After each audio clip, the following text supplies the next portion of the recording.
ಕುಮಾರಸ್ವಾಮಿಗೆ ಒಂದ್ಸಲಿ ಬಿಜೆಪಿಯವರು ಕೊಟ್ರು, ಒಂದ್ಸಲಿ ಕಾಂಗ್ರೆಸ್ನವರು ಕೊಟ್ರು, 5 ವರ್ಷ ಆದ್ರ ಆಗತ್ತೆ ಅವ್ರ ಕೈಲಿ. ಅವ್ರು ಗೆಲ್ಲೋದು 10-20 ಸೀಟು. ಪಾಪ ಅವರು ಏನ್ ಮಾಡ್ಲಿಕ್ಕೆ ಸಾಧ್ಯ ಆಗುತ್ತೆ? ಇಲ್ಲ ಅವ್ರ ಹತ್ರ ಹೋಗ್ಬೇಕು, ಇಲ್ಲ ಇವ್ರ ಮನೆ ತಕ್ಕೋಬೇಕು. ಕಾಂಗ್ರೆಸ್ DK ಶಿವಕುಮಾರ್ ಯಾರ ಮನೆ ತಕ್ಕ ಹೋಗ್ಬೇಕಾಗಿಲ್ಲ, ಸಿದ್ದರಾಮಯ್ಯ ಯಾರ ಮನೆ ತಕ್ಕ ಹೋಗ್ಬೇಕಾಗಿಲ್ಲ.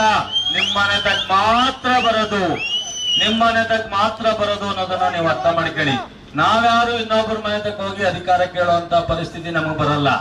ನಾವು ಬಂದ್ರೆ ನಿಮ್ ಮನೆ ಹತ್ರ ನೀವು ಕೊಡುವಂತ ಅಧಿಕಾರ, ಪ್ರೀತಿ, ಅದು ವಿಧಾನಸೌಧದಲ್ಲಿ ಆಡಳಿತ ಮಾಡ್ತೀವಿ. ಇದನ್ನ ನೀವು ಅರ್ಥ ಮಾಡ್ಕೋಬೇಕು. ಮುಂದೆನೂ ಸಹ ನಾವು ಈ ಸರ್ಕಾರ ತರ್ತೀವಿ. ಆ ಚುನಾವಣೆಗೂ ಇವತ್ತಿಂದನೇ ಚುನಾವಣೆನ ಮಾಡ್ಬೇಕು. ದಿವಸಕ್ಕೆ 1 ಗಂಟೆ ಚುನಾವಣೆ, ವಾರಕ್ಕೆ 1 ದಿವಸ ಚುನಾವಣೆ, ಉಳಿದ ದಿವಸ ನಿಮ್ ಕೆಲಸ ಮಾಡಿ. ಯಾರೋ ಒಬ್ಬ ಕಾಂಟ್ರಾಕ್ಟ್ ಮಾಡ್ತೀರ, ಅಸೂಯೆ ಪಡ್ಬೇಡಿ. ಇನ್ನೊಂದು ನೀವು ತಗೊಳ್ಳಿ, ಇವತ್ತಿಲ್ಲ ಇನ್ನೊಂದ್ ದಿವಸ ತಗೊಳ್ಳಿ. OBJP ಮೆಂಬರ್ ಆದ್ರೆ ಅಸೂಯೆ ಪಡ್ಬೇಡಿ, ಇನ್ನೊಂದು ಅವಕಾಶ ನಿಮ್ಗೆ ಸಿಗುತ್ತೆ. ಒಂದಲ್ಲ ಒಂದು ಅವಕಾಶ. ಈ 2 ವರ್ಷ ಅಲ್ಲ, ಮುಂದೆ 5 ವರ್ಷ ನಾವಿರ್ತೀವಿ. ನಾನು ಇನ್ನೂ 15 ವರ್ಷ ರಾಜಕಾರಣ ನಿಮ್ ಜೊತೆ ಮಾಡ್ತೀನಿ. ಇವತ್ತೆಲ್ಲ ನೀವು ಪಣದ ತಿಂತ್ಕೊಳ್ಳಿ. ನಿಮ್ಮಲ್ಲಿ ಇರ್ತಕ್ಕಂತ ಪ್ರತಿಯೊಬ್ಬರಿಗೂ ಒಂದಲ್ಲ ಒಂದು ರಾಜಕೀಯ ಅವಕಾಶ, ಆರ್ಥಿಕವಾಗಿ ಬೆಳೆಸ್ತೀನಿ, ಊರಲ್ಲಿ ಅಭಿವೃದ್ಧಿ ಮಾಡ್ತೀನಿ.